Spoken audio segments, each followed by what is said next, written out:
I was just thinking about just earlier today when I went and ran down this dark road. I was just going from Pack and Save. I'm from Auckland, New Zealand. It was near an area called Ormiston. Do whatever you like about it. I don't really bother. The thing to notice is that as I ran down this road, all the evidence that I've been offered, all the videos that I've watched, all the proof that I've never come across God, I ran into this trail, dark trail. It's a jogger's trail. Well, and I told myself from a Psalms verse, "Though I walk through the valley of the shadow of death, I shall fear no evil, for God is with me." And I just kept running.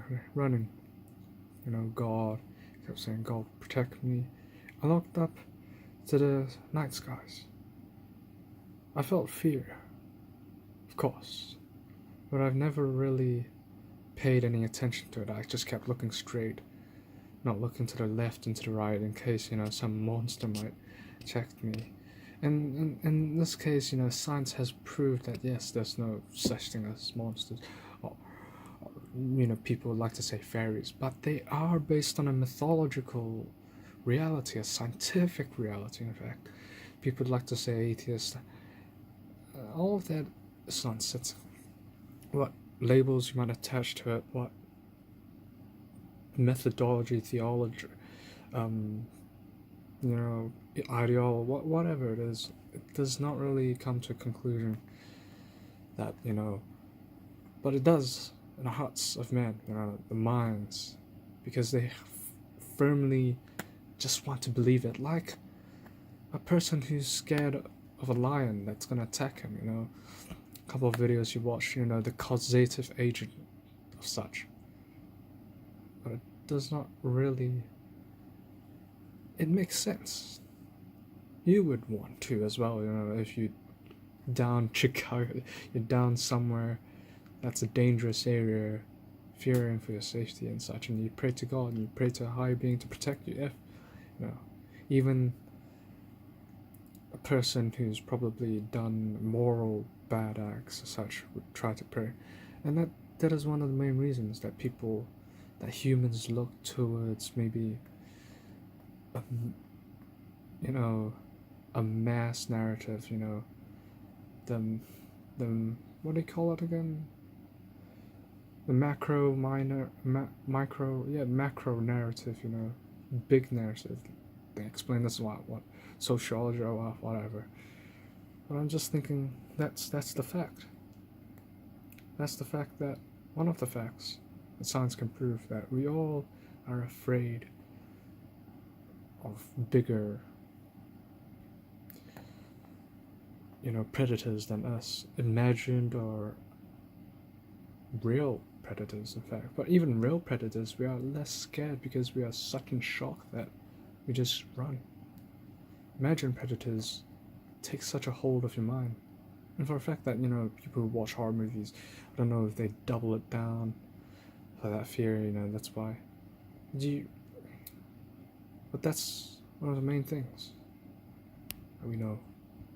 Why people constantly bicker, barrage each other about who's theist the narrative, and people would say, "Oh, but I've had proof." If your father has proof, if the person who came before and told you he has proof, and perhaps he has, but you've never had any, why bother arguing? Why bother? Should believers not do that? Should they just not let any person that's not believing to come forth and experience God of their own will? And God or not does not matter as such. My hand. That's exactly, perhaps, it's to each will, to each person's own will, what they should find out for themselves, And instead we stick to such a material narrative for today, and the encompassing work. You know, we don't have much employable skills these days because they all focus on something to manage, to build. You know, what if some people can't build? What if some people want to build but they can't? Because, you know, I'm definitely going off here, but the fact is, man wants a natural power to rule over him, because even if he has power, where does forth he put it to? He puts it to God, some higher being, and yet, even then, as he refuses to acknowledge something that may or may not exist, doesn't matter. But the fact is, it's in man's power. That's all. Even if there are countless of errors, in which there are, the only thing to manage is perhaps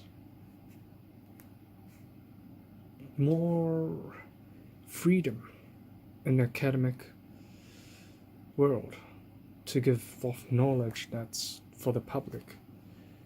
UFOs, you know, Anunnaki, ancient astronauts, all those kind of theories should also be credible, no matter how much one is secular, no matter how much one thinks it's nonsense. You can poke holes all into the theories, but make no mistake, we're humans that are still foolish when you believe into the bigger narrative.